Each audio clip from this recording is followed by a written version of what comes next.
I'm sorry. Is that funny? Are you stand-up comic? Is that what you do now?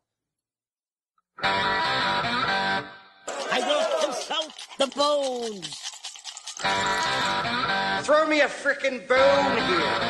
I'm sorry I was born with this perfect bone structure. It's time for the Comedy Bone Podcast, stand-up comedy radio with your host, Brian Monarch. Are you ready? God is ready. There are 215 bones in the human body. That's one. I just got that old-fashioned romantic feeling where I'd do anything to bone her. Yeah, here we go again.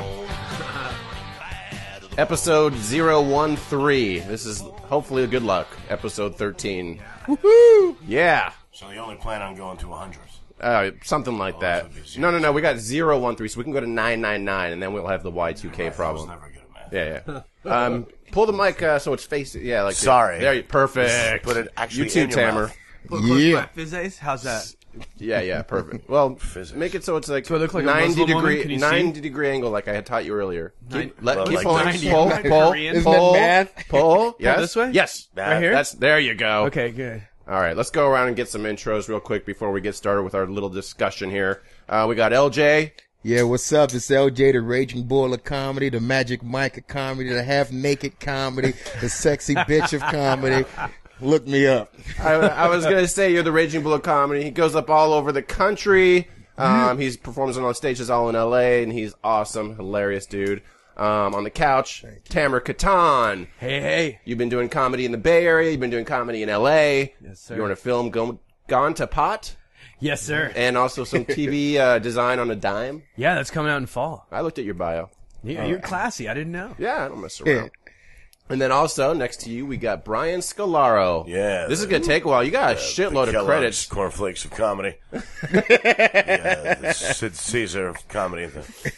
He was the Sid Caesar of comedy. Fox is stacked. NBC's Three Sisters. TBS's Sullivan and Son. Showtime, Dexter. Mad Men. ABC, NBC, TNT, Disney, and HBO. I probably missed something, but I think that... I missed a bunch. But things are good. Yeah, that's good, right? Most of that money's gone. Okay, yeah, there you go. Where does it all go? Well, it just goes to life. It just goes to life. Just to life. I don't buy any yachts. I don't have, tons of bitches. It just goes. Is there a drug problem involved here that we don't know about? No. Okay. I'm not going to lie and say there was never a drug problem, but there was a drug problem at one point, but that's not where the money went. How long ago was that? Like 3 years ago. But it was only for a few months. A binge? It was more of a binge. All right. Yeah. Tamer had a binge, didn't you? What was your binge all about? I was going to ask you about that. Shit, man. Do you want to talk about it? Sure. Yeah, I'm a comedian, right? Yeah. We talk about things. There you go. It started in 2000 and went to like 2007. Oh, 7-year binge. Wow. Yeah, man. Yeah. I don't know if that's a binge. Yeah. It was like a dog year. What was a dog drug? It was like a dog year of drugs. What was the primary drug you were doing? Cocaine for sure. That was the main one? Yeah, that was the scary one. Huh. It's good stuff, man. Yeah, it's good stuff. It makes you roll up your suit sleeves. Yeah. Look at me. Was it Paul F. Tompkins who said it's the anti-listening powder? Absolutely. Absolutely, man. Was that your drug of choice, too, during your 3-month? No. What was your... Just Apple Jacks. I'm on a cereal kick right now. Nice. All right. LJ, you're clean. You seem like you... I know. I wish I had some vices. I was like... strung out on protein powder for a while. That was about it. That's your vice. That's it, Exercising is your vice. Exactly, yeah, it is. It's a problem, even though you don't think it is. You think it's good, but it's a problem. LJ's vices are creatine and 15-year-olds. Oh, yeah, hey. I know your routine, man. I've heard it. That's right, man. I know what you're all about. If you dress like an adult, prepare to get fucked like one. That's my motto. That's a good point. Lincoln said that. So a quinceañera dress as an adult. So how's comedy been going for everybody lately? Good. Oh, yeah, it's good. Absolutely. It feels like there's a second coming of comedy right now. Yeah? It really feels like there's a lot of stuff happening for a lot of people. It probably depends who it is, though. How about you, Brian? Right. Feel a second coming? Well, for what? For comedy or for, like, your career? Well, for my career, definitely. And Well, then that's also, good. and then also, it feels like more stuff. I think comedy is slowly dying. Really? Do you really? Well, that's what we were just talking about before. Do you want to get all serious right away? Let's get all fucking serious. Yeah, right away. fucking get serious. Let's take off our pants. Yeah. I think comedy's dying. How about that shit? Well, I mean, what is it? For example, all right, Tracy Morgan forced to apologize. Daniel Tosh forced to apologize. Cat Williams, his publicist, apologizes for him. Who else? There's Joe Coy forced to apologize. It's like, what did George Carlin and Lenny Bruce go to prison for? If it's the reverse. Daniel Tosh has to apologize. He was heckled and he made fun of the woman. Right. That's what our job is. Yeah. Right. You know, and now he has, and like, to me, it's like now the audience is running the show, and that's not what comedy was. Right. Yeah. Now they want us all to be Bill Cosby. I don't understand. Yeah. Right. I like Bill Cosby, but what's fun about comedy is that there's also Woody Allen. There's also a fucking Tracy Morgan. You know what I mean? There's a Ray Romano. There's so many different types of comedy. Yeah. The Dennis Miller. Like, how many different types are there? No, for sure. I think it's an adjustment period. You know what I mean? Like, I think they're starting to put us in places that we weren't before, and that's why they're starting to try to manage our expectations. Comedy you know what clubs. I mean? Yeah, comedy clubs. Yeah, Absolutely. yeah. That's But- you're right. You're right. That's what happened to Dale Tosh at the Laugh Factory. But the volume of the comedy club used to stay in the comedy club, and now it's out in the internet, out on the radio, out on TMZ, out in all these other places. So now we're starting to be put into mainstream audiences, and they're trying to tell us how to behave. I think it's up to us to put our foot down. I don't think that's anything new. I mean, they gave Richard Pryor a CBS show in the 70s, and he had to go through the same thing. I don't think I don't think that theory is it. I think Everything's becoming politically correct. What you were saying before about the internet, Yeah, that's what I was going to say. is a big part of it. Yeah. It's like, people, like you said, people now, they when they have balls behind their computer screens, now it's like want to take those balls out into the world and prove, like, look, if I say this in the computer, I can say this to your face. That's totally true, I can man. control shit now. And they're controlling it, and that's what's weird. Exactly. When it's like, I don't know, well, those shows where George Carlin had to get helicoptered out because he was saying anti-Vietnam stuff. Yeah. Right, I mean, It's like, what happened to all that? Yeah. Like, I just did Scranton, Pennsylvania, and they had a good time, but like one or two people said he's too dirty, and I was saying to you guys, I'm too dirty for you. I'm not too dirty. Right. You know what I mean? You look up the comic before you see him perform. You don't go see a live band and say, I hope they play country. Look them up. Yes. You know, and don't get angry at them because they're not playing country. True. Yeah, that is true. Anyway, I know I said that all before, but said it again. No, yeah, you gotta. Everything's politically correct now. That's basically, and they're in control. So it's slowly dying. It's like cancer. Yeah. There's a cancer in comedy. Well, it could be just changing. You know, Well, I hope. and we'll just have to go. I don't know. Maybe there'll be another resurgence of Bill Hicks's and George Carlin's, but those guys existed. Patrice O'Neill and fucking Greg Giraldo, and those guys were alive, and they were still getting shit. Yeah. You know what I saw the other day, though, that I saw as a shift? Right? So what we said earlier was that people, because they can do consumer reviews on Yelp, they feel like they can give you an opinion anywhere. Right? Technology changes their expectations. Right. So I saw this thing, and I started thinking that small business owners, they're having a tough time with Yelp reviews. Somebody has kind of a shitty time, they can go and light up your Yelp.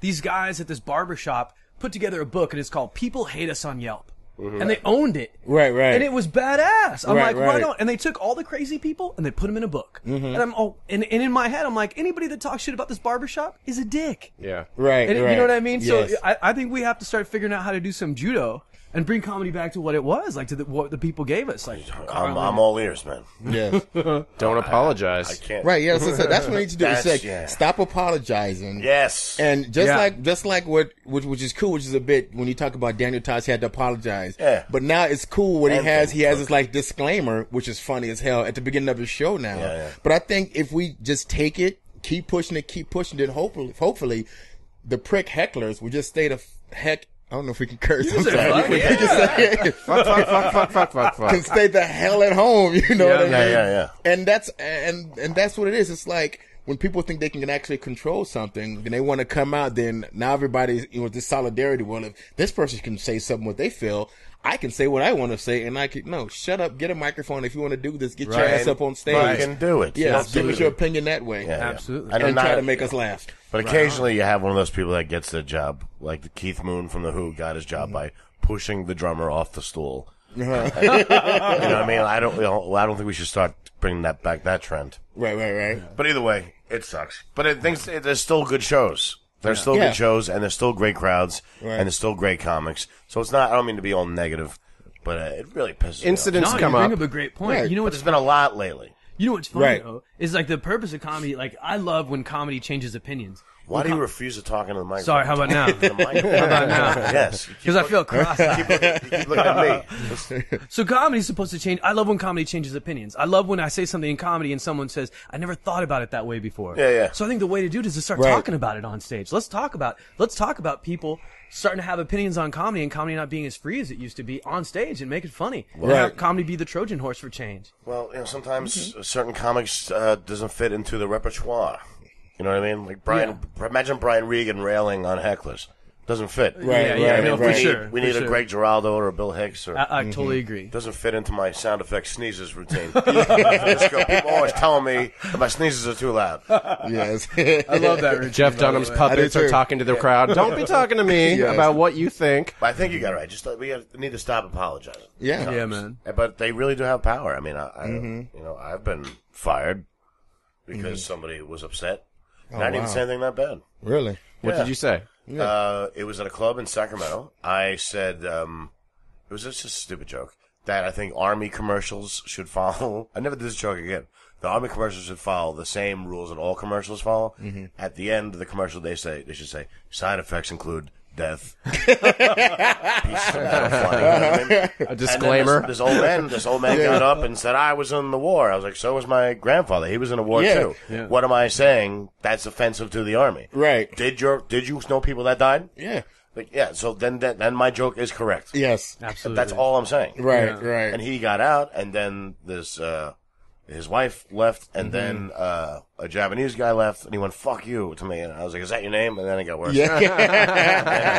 But the crowd loved it, and it Right. made for a good 40 minutes after Absolutely. it. Right. And people came from the back of the club and took their seats, and, Right. and they drank their drinks. It was really funny. Right. Yeah. And the next day I show up, and I'm fired. Fuck it. Shut up. Yeah, I'm fired. And in 40 minutes, I made the crowd laugh about what happened. Yeah. And the crowd had a great time, and I got fired anyway. All because of one Wow. bad apple. Because one old man That's went crazy. outside and made a stink. Yeah. Remember what sucks. Kinnison said? He's like, it's not important that everybody likes you. What's really important is that 10% of the people fucking love you. Yeah. Yeah. Now, if you're not pissing somebody off, then you don't really have an opinion. Right. Yep, that's true.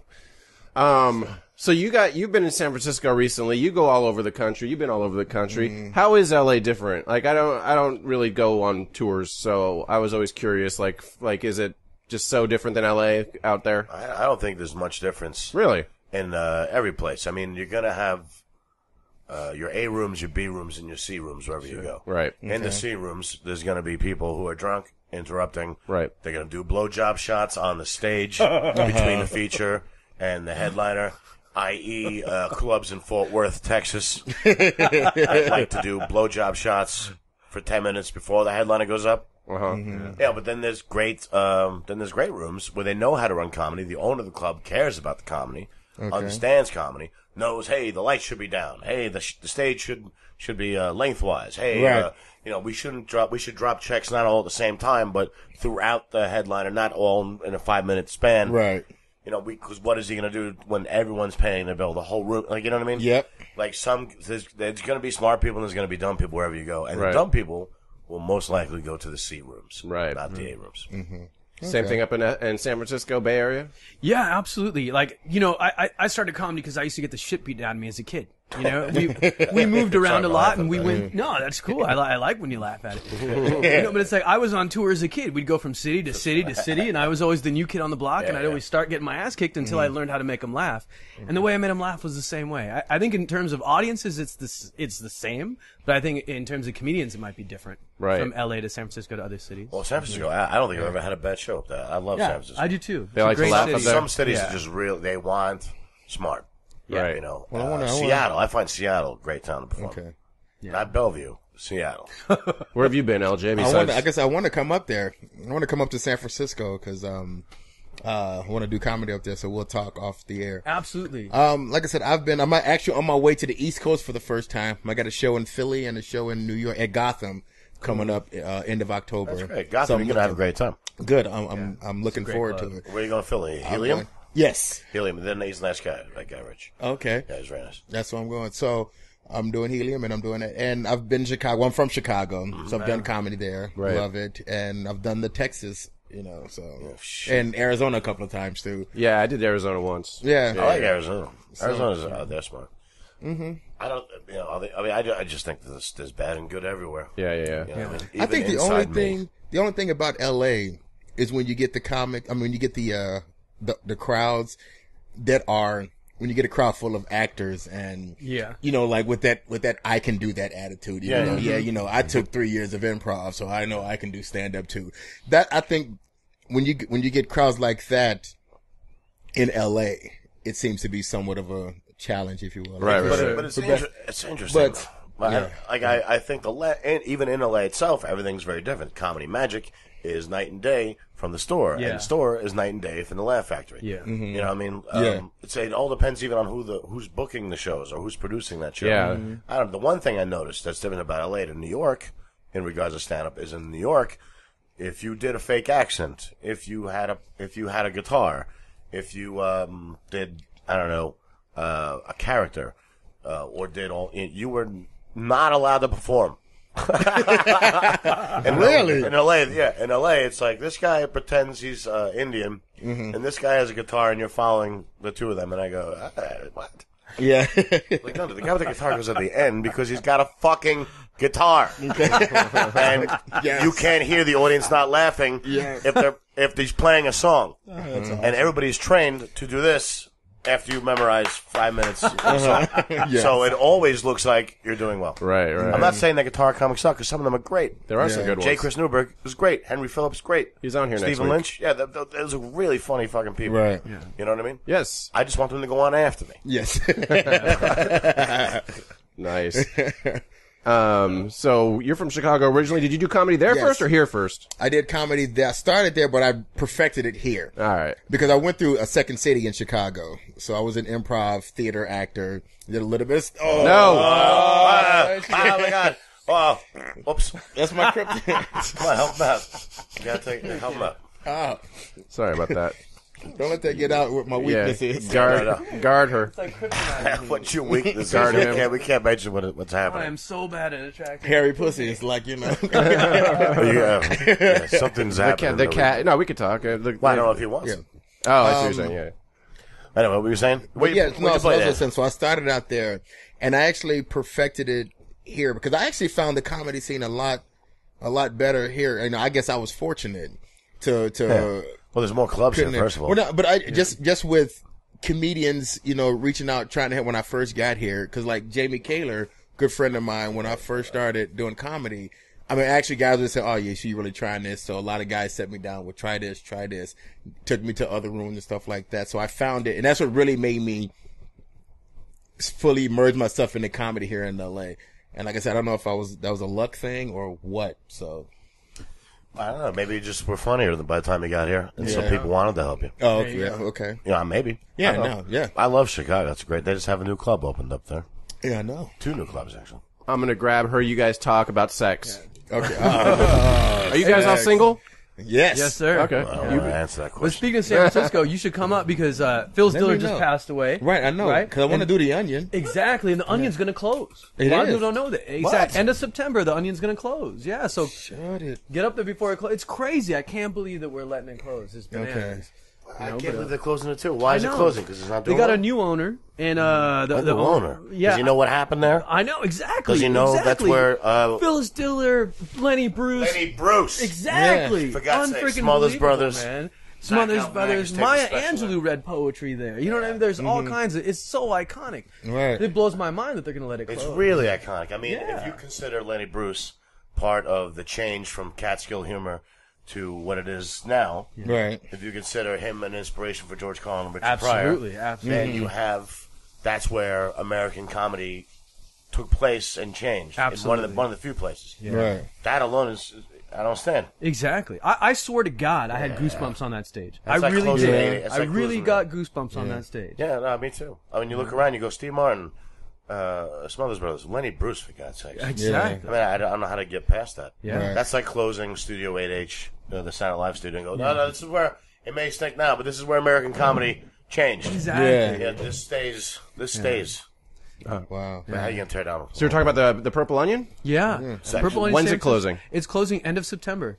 Is that the main club up there? It's not the main club. I mean, there's Punchline and Cobb's, but Purple Onion's it's got some amazing history in there. Yeah. You know, Phyllis Diller, Woody Allen, Lenny Bruce. It's amazing the history that's there. I was very excited to play them. Yeah. And it was fun. They were really cool and smart. It's just grimy enough. Yeah, it's like a New York. It's like the old Boston Comedy Club in New York. Yeah. It's like a lot of shit happened.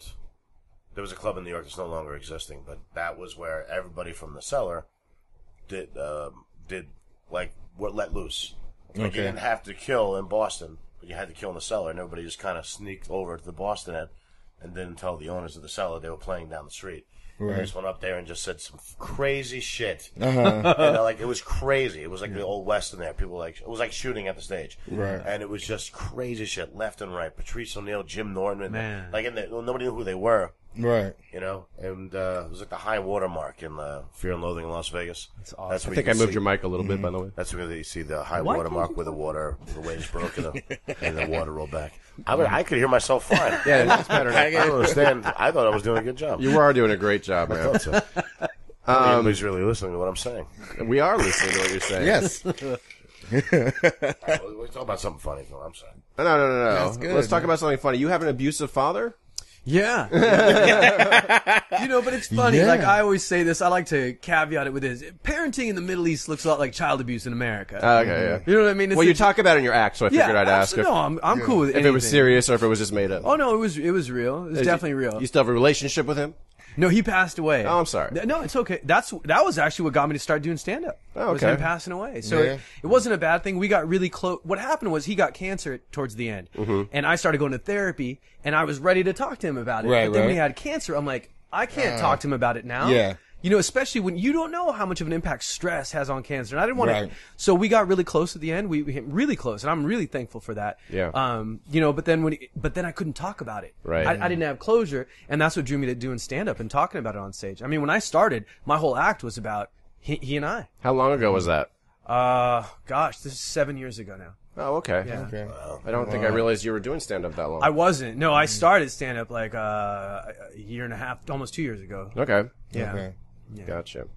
We can talk about how many people have been tagged as a pair of sneakers on Facebook. Oh, my God. I have at least 80 pairs of sneakers this year alone. That is so annoying. I can't take it anymore. I'm an Air Jordan every week. Yeah. Or like a pair of pumps, like a glow-in-the-dark pink pair of pumps. Oh, yeah. Happened to you yet? This is nonsense. And it's not usually them. It's somebody that hacked into their profile. Well, obviously, Yeah. I know that, but I'm saying, who is this sneaker guy that's so he's so committed? Yeah, man. The real fucking question selling is, his sneakers it's just like on the Facebook. Viagra things from the spam that you get. Like, who's actually going and saying, oh, those are a good deal. Where do I buy them? Like, I know. are they selling yeah, sneakers exactly. because of this? That's what I want to know. Well, how can you trust them when, first of all, you know that they hacked somebody? Like, I'm going to buy from that guy. Like, I'll get. He just stole this guy's identity. You ever get Right. emails? Let me have his business. You ever get emails that says like, "Hi Tony," it's like, "My name's Brian," and then it says, "Get Viagra in Canada." It's like, are people saying like, "Oh, well, I got a Hi Tony email. Maybe I should buy Viagra from these people." Yeah. Yes. Nobody's paying attention. I get emails from the young comics on Facebook. They're like,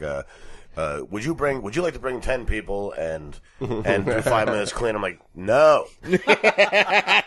No, I don't. Please leave info on the person you're emailing. When I started booking the shows, because a lot of the shows in LA are like that, and I hit up Ty Rivera about that, and he lost his shit. Are you serious?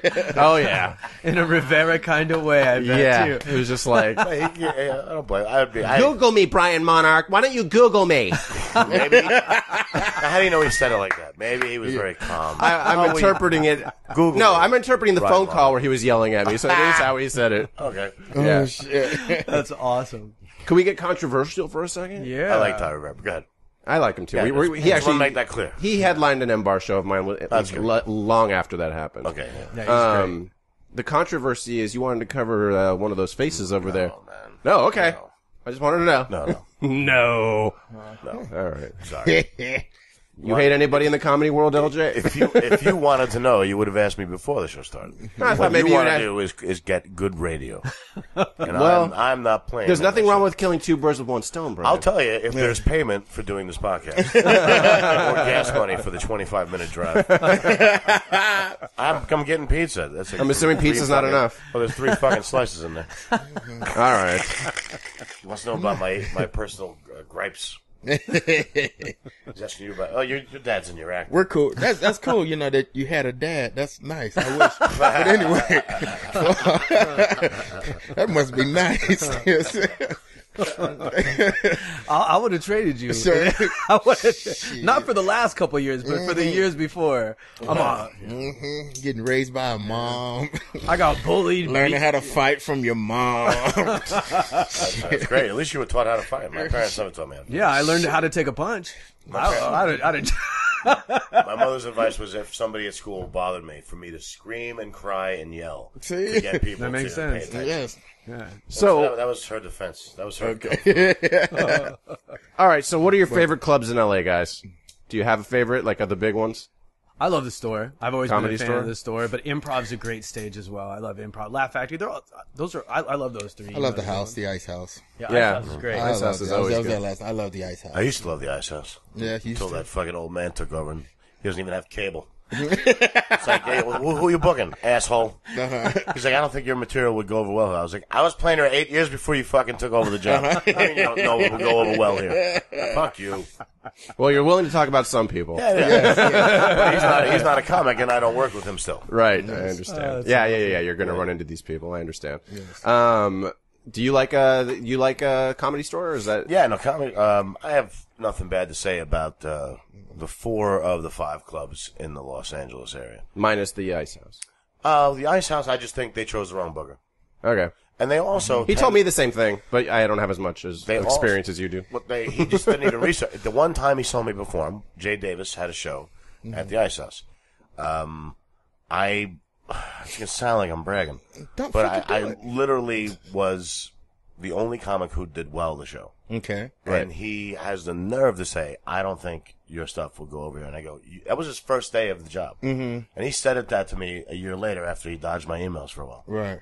I was like, why? What the fuck? Oh, that's fine. Don't use me. That's fine. But don't make up something. I don't think it's the humor quality. He told me it was the dirtiness of my humor. Like maybe that's why it was with you. I'm not even that dirty. I just say fuck every once in a while. But I've heard. I've seen people light a matchbook on fire and throw it at like Johnny Sanchez when he was headlining there. He didn't know. He had his back turned and this big ball of flame almost hits him. And the whole crowd goes, "Oh, that place sucks." So I just got to get the right subject, and we'll get some opinions here. What else we got going on? You got any TV shows coming up that you're doing? You were on Sullivan on TBS every Thursday. That's good. Is that a regular gig now? It's a recurring role. Oh, awesome! Congratulations! Congrats. Thank you guys. It's been 7 of the 10 episodes. They just aired number 7 of 10. So there's 3 more left, and I'm in 2 of them. That is awesome. That's awesome. Steve's a great guy to work with. There's a lot of, it's all full of stand-ups, right? Owen and you and Ahmed Ahmed. Oh, yeah, Roy Wood Jr., Ahmed Ahmed, Owen Benjamin, myself. They're always stand-ups that are doing guest roles. Chris D'Elia was just on it. Oh, that's Mike right. Fairman did a guest appearance. Jade Catapretta. That was a great episode. Which one? When with D'Elia, the guy on the dating site. My whole theory, I think that, that was directed by the guy who did the Big Bang Theory. Oh, yeah. And if you watch Big Bang Theory, the laughs are really long on the show. Yeah. And I think a good TV director uses the first takes and just cuts out random lines. This way you can keep those nice long laughs in. Right. Everybody Loves Raymond had huge laughs, and I met a writer one day, and I go, did you guys write the script short? And he was like, yeah, we wrote 4 pages short. And I was like, that's so they can keep in the big long laughs. And I think that makes the world of difference. Smart. Right. And that episode that just aired, so far, is everybody's favorite. Yeah, mine too. And I think it's because it was the first takes. Yeah. Because the other episodes were great.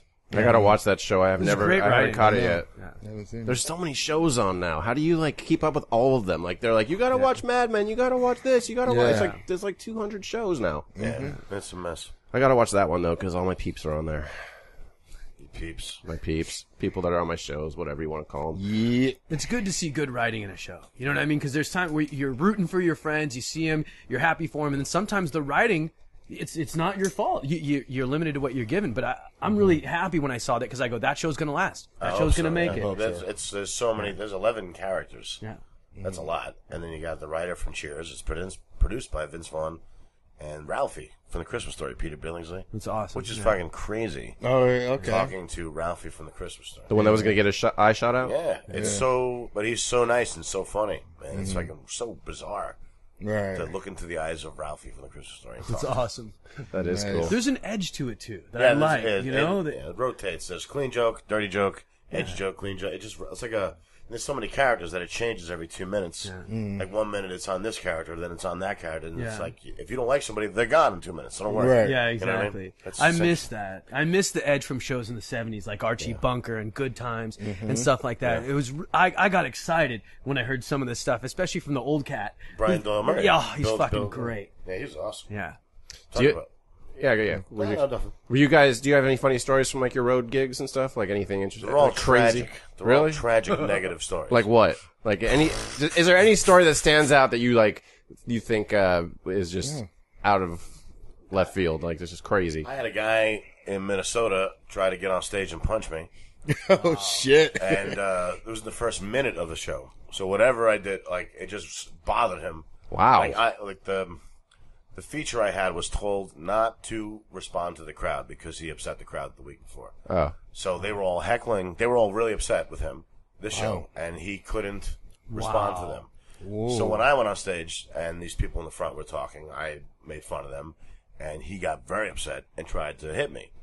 And then they kicked him out, and again I made fun of him for a long time. But he went on. He called the club every day for the next 2 weeks. Wow. And he demanded free tickets. So the club eventually, after 2 weeks, said, "Okay, we'll give everybody free tickets in your party except you. You're not allowed back in the club," because he tried to punch me. Wow. But eventually the club caved because he called them every fucking day. Wow. Yeah. That's the kind of stories I have. Yeah, heckler stories. I like the heckler stories. You ever get heckled? Oh, all the time. Really? Yeah, all some, the it's time. weird. I ask comics a lot, and like some just I've never been heckled, and then other people are like every time I go up, it's like It's impossible. They think heckling is an insult. Right. Heckling is just interruption. Right. Yes. And we've all been interrupted. Yeah. Yeah. I was interrupted last night. Remember? Yeah, I absolutely. Ashley. Ashley. Just wouldn't shut the fuck up. If you could try to remember all the evil things said to you while performing throughout your whole career, maybe it'll come down to 5. Right. Like the amount of interruptions I've had are countless. Yeah. Right. Thousands. Yeah. I've never had one last long though. Yeah. You know what I mean? Like, you gotta come quick with a surgeon's knife. I don't play with hecklers. Right. I'll come mean and hard and sharp because they deserve it. Yes, and the audience feels that they deserve it, so you can come real strong. You know what I like doing? I like going there. If it's usually, if you're a male comic, it's usually a woman heckling you. Yeah. Yeah. If you're a female comic, it's usually a male heckling you. Yeah. But it's so weird. true, yeah. But it's like, I usually go after the person they're dating. Yeah. And that Right. seems to really shut them up because now I'm fucking with their life the Yeah. way they were just fucking with mine. Right. Like, you may just come here for 5 minutes, but this is my life. Right. And you're screwing with me. And you're going to make me look bad. You're trying to make me look bad in front of a crowd and the booker and the people I work with. So now, if I tear apart your relationship, I've fucked with you equally. Right. On equal terms. Yeah. So I like going, if it's a guy who heckles me, I like saying to his girlfriend, why are you fucking this asshole? You think that nobody knows him like I do. Well, that's not true because you're filling him full of asshole confidence. Then he's going to go out and be an asshole to us all, and not to you. But you're rewarding him for being an asshole, and that makes you an asshole. So now there's 2 assholes, and then if you have a baby, that's 3 assholes. And then all the nice guys you turn down will be like, fuck that, I'm going to be an asshole too now. So now we got like 17 assholes walking around, all because you want to fuck this one guy. Stop fucking this guy.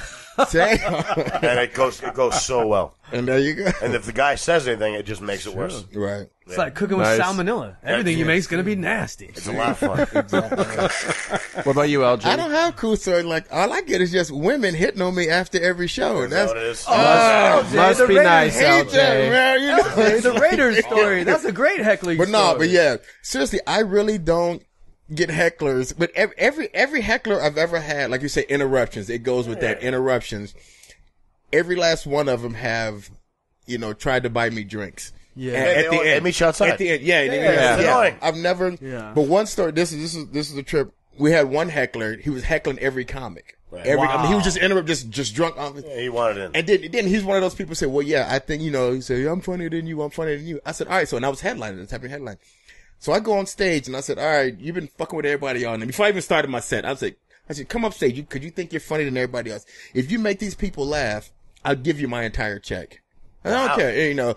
I wasn't making that much, but it wasn't Brian money. It wasn't Scar money. But so then here's the chicken tenders I owe you. Exactly. So then he gets up there. I said, all right, come on. I said, go ahead and make him laugh.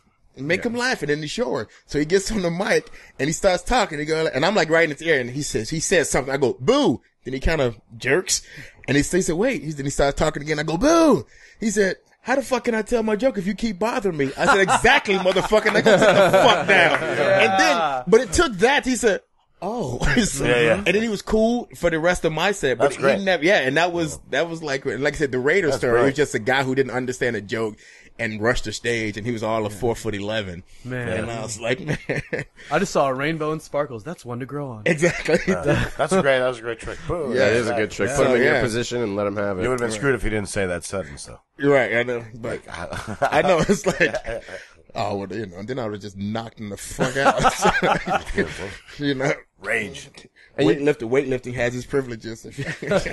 You also have, you work on music, right? What kind of, yes. I saw you Facebook post today, your studio. Oh, yeah, I was in the studio today working on an album. I got a top secret project. Let's just say it involves a group that rhymes with Ben Bogue. Nice.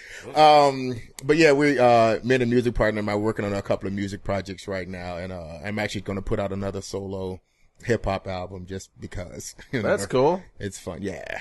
So you have an album out right now already? Well, I haven't put an album out like, oh my God, I think it went double wood, double copper or something. But it was LJ's Famous. PHAMUS. Famous. Nice. That sounds good. That mic will reach back there if you wanted to lay back, by the way. It'll follow you. I just take a break. All right, cool. Thank you. All right. So, you guys watch the Olympics? Hell yeah. I didn't watch the Olympics. I don't give a shit. All those bodies? Oh my God. Chicks' bodies. Better bodies on porn sites. But you know what? Like, what I love about the Olympics, seriously, like the sprint races, all the white countries that came in like last, right. But those are some hot chicks. It's like, really, it's like, you look at the sprint, cause the ugly black Americans, yeah, I said it, we're gonna win. But then it's like, like the chick from like Latvia. Oh my gosh, she was hot. Cause like she was in shape, she had abs and was like beautiful, but you knew she wasn't gonna win cause she was hot. All right, I'm going to change the subject real quick onto something that just came to my mind. Do they make movies like they used to make movies? No. Thank you. Well, I thought that was obvious. First of all, first of all, they're in color now and have sound. Asshole. You can't set me up. No. I mean, like, it just feels. I don't know if it was because I was a kid and I was so much into the whole fantasy of that movie, like right. But now it's like all these movies that come out suck. I had a friend over yesterday, and I showed him a Marx Brother movie. And there was about 20 laughs in about 5 minutes. Mm-hmm. And nowadays, for you to get a comedy made, first of all, you need a celebrity, and second of all, you need at least 5 laughs in the script. In the movie. That's actually true. That's true. Wow. As long as you have 5 guaranteed laughs in the movie and a celebrity, the comedy will probably get made. Yeah. That's really unbelievable. And that was like 5 in like 30 seconds in a Marx Brother movie. Yeah. That's how they've changed for me. And also, there's too many fucking close-ups. I don't need a shaky camera action fight sequence. I don't need that shit either. Give me the fucking French Connection or the Blues Brothers where the car chases. There's real cars falling into each other, wide shots. I don't need fucking shaky camera to pretend I'm in a fight scene. Right. I can see it, and that's just as shocking. Gets you fucking nauseous too. Yeah. It's not even really there. It's just some guy in the backseat. The car's not even moving. It's the cameraman jerking around. And they go, all right, that's it for today. It just feels like it's so rare that a good movie comes out nowadays. You know what it reminds me of? Like, when I see someone that's really, really good looking and someone says, do you think they're funny? I'm like, with 90% confidence, no. No, they're not funny. Because they don't need to be. Right? And so, they don't need to be. Dalia's an exception. He's a handsome guy and funny as hell. But for the most part, if you're really good looking, you're usually not that funny. And I think movies today are all about being really good looking. And I think that's why they're... Back to School would never be made now with Rodney Dangerfield. Exactly. Right. Not to say he was ugly. Yeah. But he wasn't exactly conventionally handsome. Yeah. Right. Well, not just the that people. that movie would not be made with him. Yeah. Well, not just the people, but the way the movie shot, the special effects, camera, all editing, all that shit is being used as like a handicap for just great storytelling. It's upsetting. Yeah. When you really think about when we all wanted to do this when we were kids and we watched movies.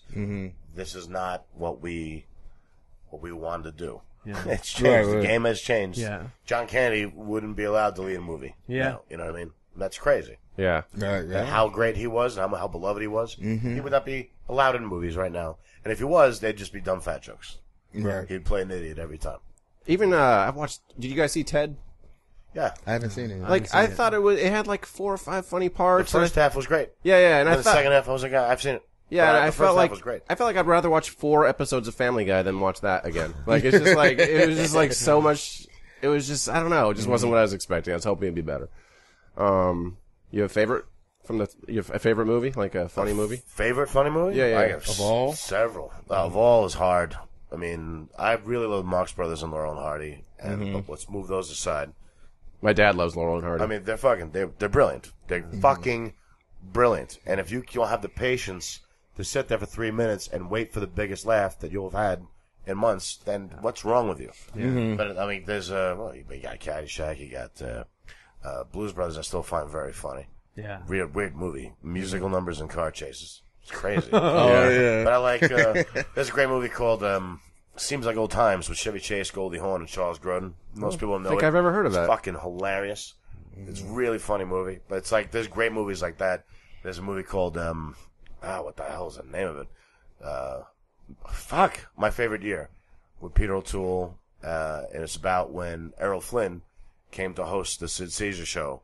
And Mel Brooks was a writer, and they put Mel Brooks in charge of babysitting Errol Flynn because he had a drinking problem. So it's just a remake of that, and it's fucking great. Young Frankenstein, for God's sakes. Oh, God. It's like music. Yeah, man. Planes, Trains, and Automobiles doesn't stop. These are good movies all from a long time ago. There's quite a few of those I haven't seen, too. I gotta go check some of those out. I threw in some ones that nobody knows. Yeah. But I mean, there's great ones out there. Nice. I can watch Midnight Run any day of the week. Midnight Run? I can watch that, yeah.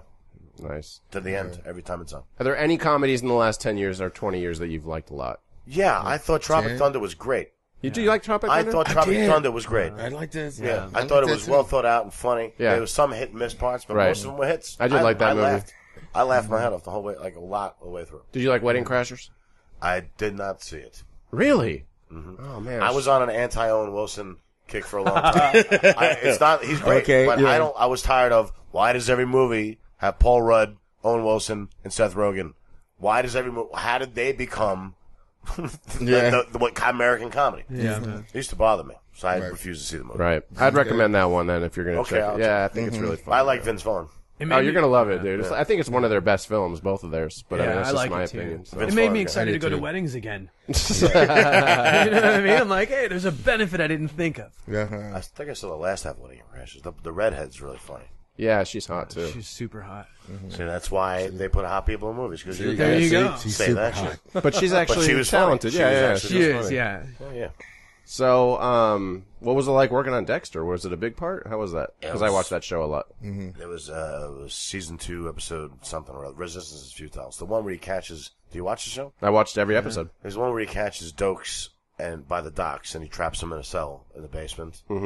That's the episode where he thinks we're hunting him, and the audience does too. And then I come in and commandeer his computer for like 3 scenes. Oh. And he insults me so I kick him out purposely. Oh, I think I remember that in his blood bank computer, right? Yeah. Yeah. And at the end, I come in and go, "Hey, we were going after the other guy," and he's like, "Fuck you," But it was kind of fun because all my scenes were with him. That's awesome. He was really in character the whole time. So, and right around the last day of shooting, he started to break a little bit and joke around. That's good. But for the first 3 days, he was just like, I'm looking at him like, he's thinking about killing me. Yeah. While I'm talking to him, like, off stage. Yeah. That's cool. My dad was in character my whole childhood. Yes. He's thinking about killing you. What happened with your dad? Yes. No, I'm just kidding. No, I think it's really funny because I always hear like people from like the South or the Midwest or people from small towns talking about immigrants. Why don't they learn English? I'm like, dude, when you leave 5 miles outside of your small town, you lose your mind. You know what I mean? Yeah. Immigrating is really hard and really stressful. And I think it was partially that. I was just a kid and, I was hyperactive and he had expectations. He's like, we're moving to America. I need you to become a doctor. I need you to get all A's. Sounds like you spoke English really well. Yes. No, well, yeah, I can't do that. Yeah, no, you're right. No, and but it is a different culture too. It's totally a different culture, and that exactly. is it more commonplace out there? Is it like I know the women aren't treated very well out there? Are the children also in the same situation? Man. It's different for sure. You know, like I just saw this comic strip right in Egypt the other day, and Egypt's going through a lot of turmoil right now. Right. And in the comic strip, it was really telling. On one side, it was an Egyptian classroom, and in the comic strip, the kid's telling the teacher, "Hey, I have this idea, but it's not what the book says."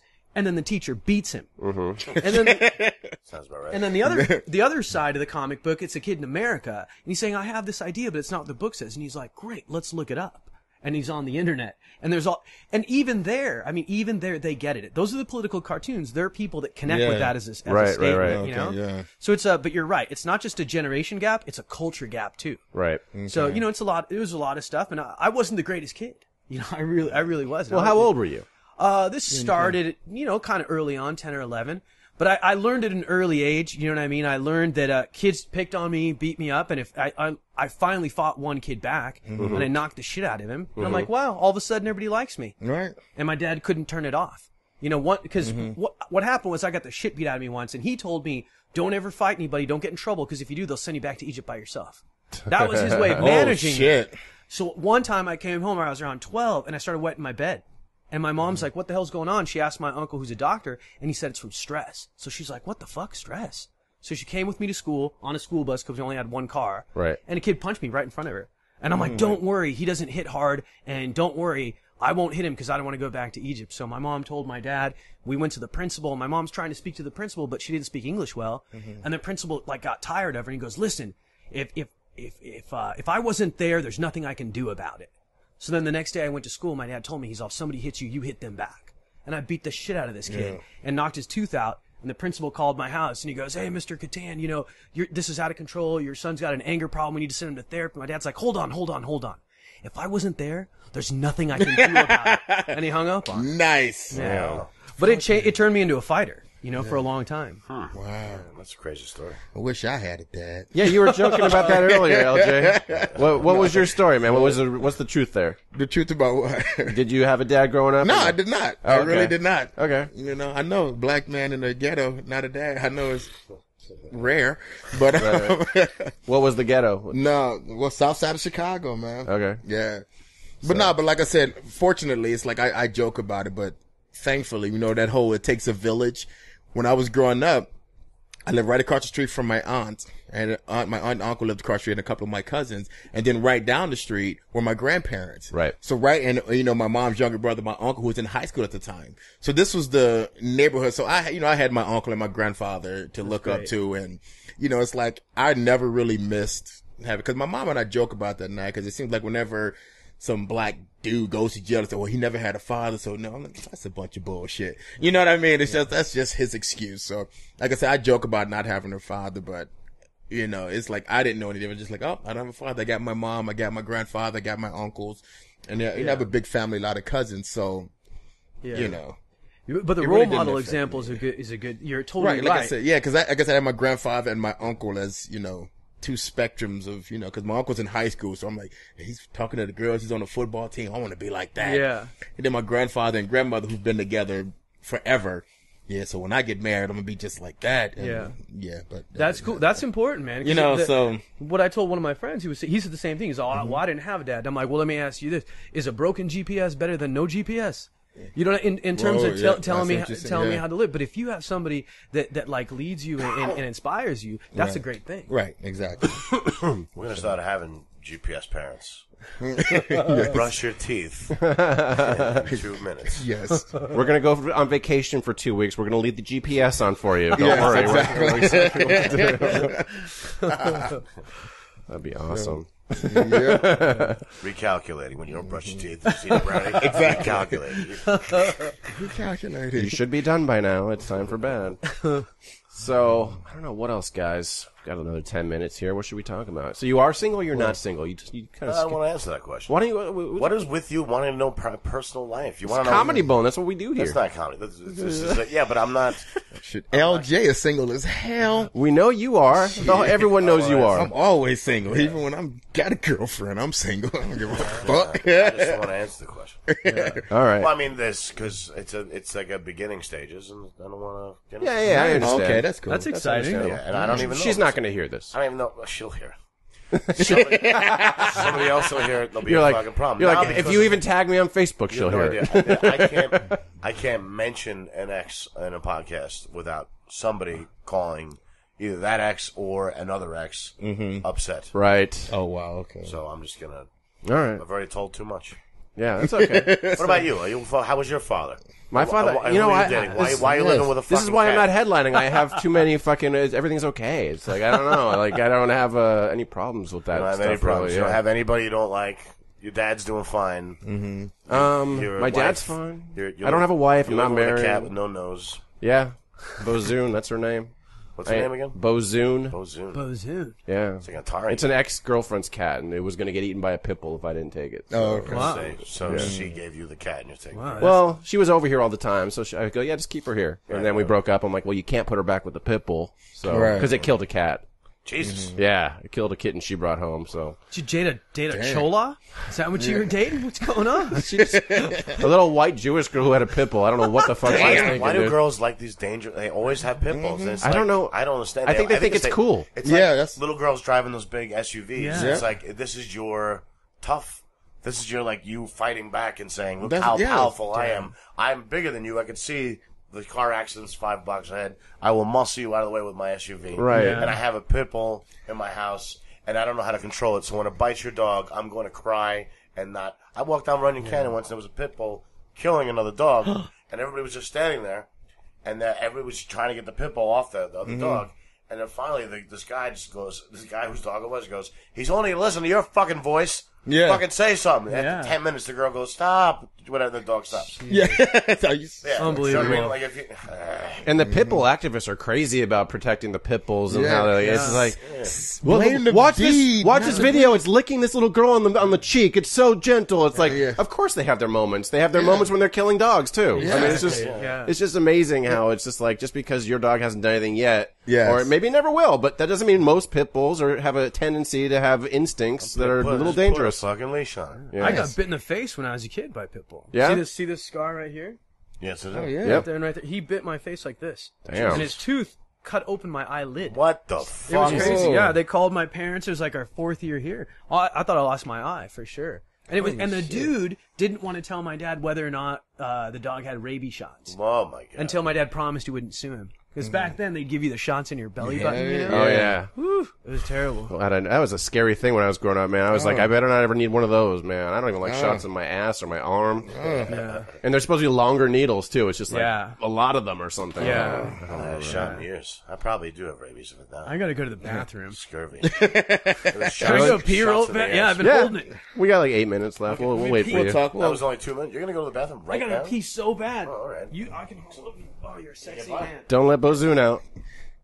Just close the door. Yes. Yep. Just keep going. It's on the right. Don't let Bozoon out. Don't let Bozoon out. There was an Atari game named Bozoon, I think. Kaboom. I was joking. Yeah. Bozoon. You into video games? Not really. Did you used to be? I was big in Atari, man. I love going to the arcade. I had the Atari 2600. Yes, arcade was the shit. I went to, I played San Jose Improv, and I drove 30 minutes to Santa Cruz where they shot Lost Boys. And they had an arcade with a little tiny room that said Classics. Fucking Qbert was in there. And Marble Madness. Once again, they had Marble Madness. Yeah. Marble Madness, the old game where the older guys played. When you I remember there was a ball, you had to roll it, they had their go against gravity. bowling gloves, and they were all taking it seriously. Like, Wearing their bowling gloves. Yeah. I remember they had Dragon's Lair. I love that man, game. Dragon Lair. I have that for the PlayStation. Yeah. I have, remember they used to get real serious about that track and field? Yeah, they have that too. They bring like an electric toothbrush and a pencil and they were like trying to do crazy shit like that. You ever see that movie, The King of Kong? No. It's all about the Oh guy yeah, with yeah, high the score. documentary Yeah. about the guys in Nebraska or something. Yeah. There's like a document. There's like three a documentaries. There's Chasing Ghosts, and there's another one that's really good. I can't remember. I saw the one you're talking And about. King of Con, yeah. Yeah, yeah. Well, he's in all three of them.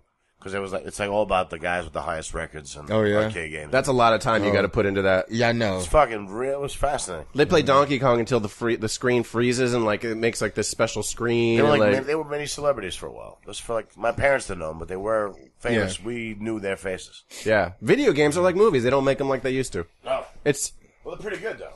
Video games well, they're amazing to look at, but the gaming, it used to be more about skill and like I don't know. Yeah. Now it's more about like Can how you it figure looks. How it looks, and How can you figure you this figure it out? out, yeah. I want to figure out. Just give me a game that I want to sit there and problem solve. These and 3D cheat games, codes and shit like that, Yeah. and like here's a second. 3D games get me nauseous, I like man. the Twisted Metal series.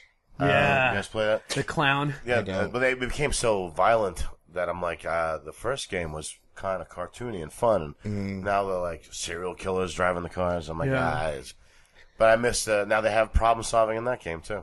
All I play is Madden. That's it. Yeah, I got a very expensive Madden football game. That's it. I've always been a Mortal Kombat guy.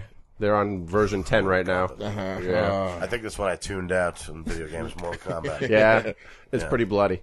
I played Tekken for a while. Oh yeah, those are good games too. The fighting games. If you just kick the guy in the shins for a half hour, you always win. Just kick him in the shins. Finish it. That's how I play. That's how I fight now. Let's kick the guy in the shins. Guest 7 wants me to ask you to ask Brian about Sullivan and Son. Right. Yeah. I think we talked about it, but we can talk about it again. Yeah, let me see if he has a specific question for you. That's so random. Yeah. What? Talk about What's your the favorite letter ice cream? W. I have opinions on W. What's your favorite liquid? What is your favorite liquid? Coca-Cola. Whiskey. Water. Oh, that's up there. By the way, you said that you, I thought you were, when we first started talking about the alcohol and everything, you had told me that you were sober now, and then I see you drinking and stuff. Well, no, it's a different thing. Like, for me, it depends, right? Like, it wasn't a physiological thing for me. When I was going through therapy, my therapist actually said, I don't want you to stop smoking weed yet. Mm-hmm. Wow. And I said, why? He goes, I want you to get to the thing that you're numbing first. Right. And understand what it is that you're numbing and start dealing with it. Wean before off of you, it. Exactly. Before Right. you just cut out the weed and then have to deal with this thing in the raw. And I've never had a therapist do that before, but it's why I like him. He's a great therapist. Dr. Bennett Williamson, Silver Lake, California. Weed is fine with me. I know, right? Yeah. Do one bump a week. That's funny. No, I don't touch the coke. Did he have a specific? I asked him. He hasn't replied yet. We'll see if he's still there. It says his name in there. Okay. He's probably trying to think of something. He probably didn't know we already talked about it, so he's probably... That's what I imagine. Yeah. And we made fun of him. What would be the question? Give me a question. We only have 3 minutes left, right? How are you we go happy over a with the little show? Me personally, as a fan, I watched that show and I got excited because I said, this is definitely going to make it. How do you feel about it? Oh, I've had so many things get canceled and not get picked up that I'm afraid to ever go. It's just gonna make it. Yeah. The first thing I did, I was like, this was a show with me and Tiffany Amethyst, and I was like, this is remember gonna that show. go. Yeah. And we never got picked up. Scrubs beat us. That's why I will never watch Scrubs. No. But I was like, oh, so I was so heartbroken. It didn't happen a bunch more after that. I feel like this is pretty... Everyone's talking about it, though. Like, I don't Yeah, know. I went to the Hollywood Improv the other night, and they had it on all the TVs. Everyone was watching. Yeah, well, they know all the comics. But Yeah, of course. I know people are watching. I think it's 2.5 million is our rating. So That's far, good. That's awesome. which is pretty good for Yeah. TBS. But I'd love for it to come back. I think that we're starting to at least figure out who the characters are on a non, one-dimensional plateau. We're finding out more about them. Right. There's room to build now, and I would love for them to call us back so we can go back to work in October because I think they deserve it. Great writers and everything. I feel like we're gonna get picked up. Right on. Yeah, I think Fingers we'll too. crossed. I'm going to knock on wood like a superstitious real Egyptian wood? Greek. There you go. It is All real right. wood. There you go. There you go. But it's a lot of fun. Cool. He said he missed the beginning. Sorry. Just great to see you on TV again. Thanks, man. Yeah. All right. You guys. It's nice to hear you say that. Yeah. Do you get a lot of fans emailing you about stuff sometimes? Like, There are a lot of people just happy that my friends and if I call them fans, but Right. they're just people that I think they go, hey, they haven't seen me on TV really on a regular role since Stacked, Right. which was 6 years ago. So I think if So I got you to come down at the right time, because in like another 6 months, you'd be like, fuck you. It's nice. I'm happy to be on TV again, too. I don't even care if it's fewer lines than it was on Stacked. Right. I'm like, it's just nice to work. That's awesome. I had given up, as you can see, from the body type, if that counts. I really gave up. Well, you might not have gotten this part if you didn't have that body type, right? That's one thing. Well, I congratulate you, man. That's awesome. Thank you. Way to go, man. Keeping up the work there. Thank you. So I guess we'll. You got any plugs, LJ? What are you doing coming up? Well, like I said, all I got, I'm going out to the East Coast, so East Coast, get ready for me. I'm doing your show. I'm headlining Sardo's in Burbank. Yes. Yeah, that's big time, right? Yeah, about to hit that up. And and that's really about it, You'll have fun in Gotham, man. And you got your new album starting, right? We're going to work on that. So look for that. Go to the website, eljaye.com, ELJAYE. Again, that's ELJAYE.com. LJ.com. Can they find your Twitter links on there and everything at your website? Everything's on there. All right, cool. And Tamer, I know you're moving back to LA in what is it, 2 weeks now? Something like that, yes, Something like that. I know it's Something 21st. like that, I don't forget. And I'm really excited. I'm going to be headlining at Purple Onion. Oh, sweet. On Thursday, so I'm really stoked that I'll get to do that before they close it down. The closing shop sale going on up there. Exactly. And then headlining at Flappers in Burbank on the 8th. I'm sorry. At the Flash Rave Mom show. Motherfuckers. I've had a couple issues myself. Open the wallet. Just open the wallet. Just give me $10 so I feel like I'm doing something. That's Please. awesome. Open your wallet. That's funny. Yeah. So you're headlining there. What day? What's the date? September 8th at Flappers, and then the 30th of August at the Purple Onion. And they can get tickets at Laugh Stub or whatever. Yeah. Okay, cool. Yeah, cool, absolutely. cool. And the website's tamerkattan.com. Tamerkattan.com. Yeah, Kattan's just like Chris Kattan, and Tamer's like Tamer. Tamerkattan. Right. Tamerkattan. And if you like that website, you can get a website just like it at monarchwebsites.com. That's right. That's right. Websites, man? Yeah, I made his website. Cool. Yeah, it's great. Yeah, I've made a few websites. Wish I would have known that. Yeah, man. I think yours was up before I started doing it. It's only been like a year and a half. Did you have the Pam? Okay. Did you have the Pam? I did. I did. Interesting. I did. I should have given him chicken fingers. That means I will not be asking him. Your website looks great as it is, man. I've got my friend in New York does it. Yeah. Tonka Design. And what do you got going on besides? Sullivan Son. I think the besides a couple of small things that I don't even know if they're coming out or not.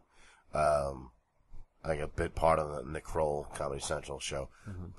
But there's something I did. Me and my friends are shooting a web series called Legend Hunters, and I never did a web series before. And me and my two friends from New York, Voodoo Up Productions. You can look us up on YouTube. VOODOOWOP. It's really silly shit. There's no rules. You know, these are just me and my friends from college doing skits and short films. But we're gonna do a web series. We shot 3 episodes already. I just don't know how to promote it.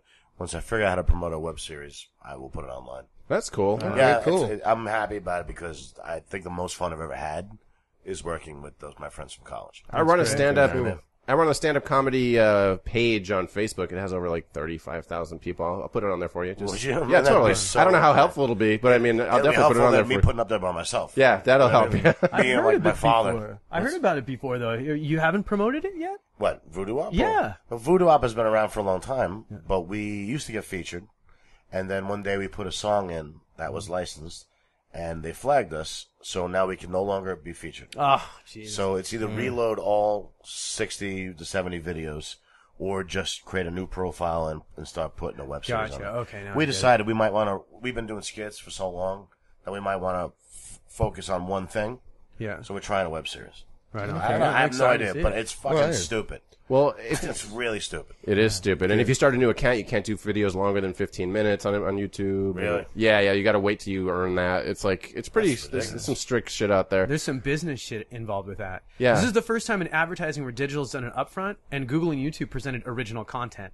So now they're competing against us. Right. Wow. That's why they're coming up If with you these new put who restrictions. the name of the record label is, the artist, like, you know how I use the Bad to the Bone song at the beginning? Right. Yeah. There's like this thing called common rights. If you put it for like 5 seconds at the beginning, that's what I do. Yeah. And then they flag you can tell them that, you know, you show them that and they'll be like, okay, you're fine then. That's what I read. You put it in there. Like a visual, or? like an actual text, like right when like a music video at the bottom corner. Let's say like So Madonna. you have all those things listed that you. The scripts? Yeah, exactly. Wow, that's a lot of work.